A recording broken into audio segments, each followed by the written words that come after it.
Not always, not inevitably, and every substitute for religion leads to war. So the cause of war is not religion, it's us. It's human beings. It's that nasty little thing called human impulse and anger. So religion doesn't lead to violence, but it can very much intensify it or provide a justification it's a vehicle for it. And I think no one expected this in the 21st century. It's very interesting you're arguing, making this point now, because of course a lot of people are saying the era in which we're living is one in which there is a clamour or a need for people to find identity. Yeah. Identity politics, nationalist politics is very prominent. People feeling like their voice needs to be heard, they need to shout more loudly because their tribe is not getting the recognition it needs. I wonder whether you think that is a problem. I think it is.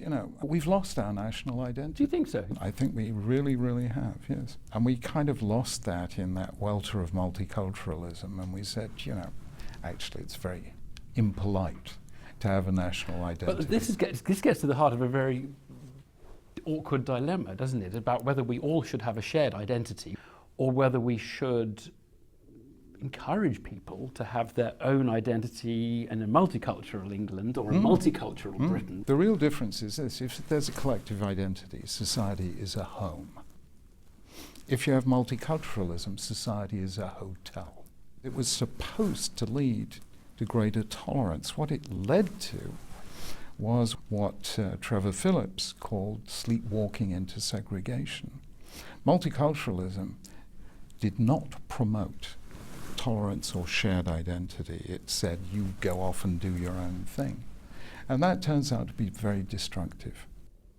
Well, that brings us to a very timely topic, of course, which is anti-Semitism. And many of the British Jewish community have said they have noticed a step change in the level of hostility.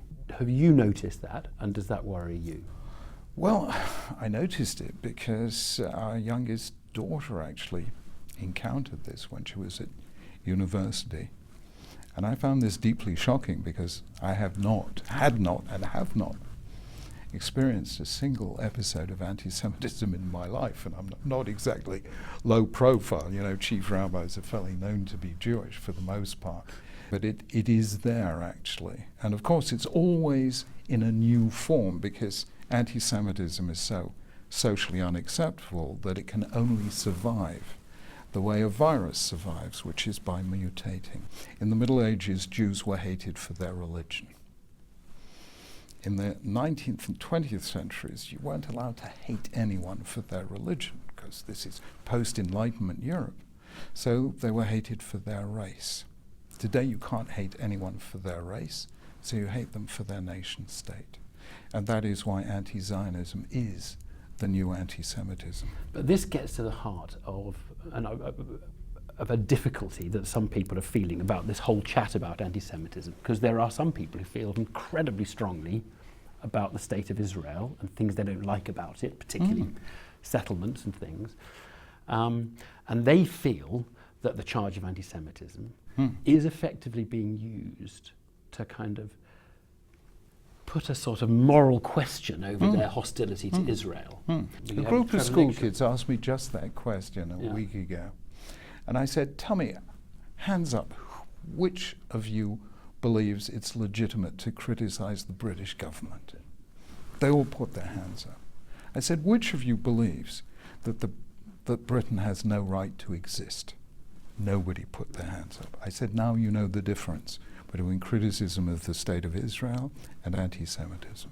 How surprised have you been about the traumas the Labour Party has been through with Ken Livingstone and the charges of anti-Semitism? How serious do you think a problem the party has? I think the problem is so simple. Just practice zero tolerance the way you would to any other kind of unacceptable prejudice. So just do it and the problem is solved. Lord Sachs, Jonathan Sachs, thank you very much. Thank you.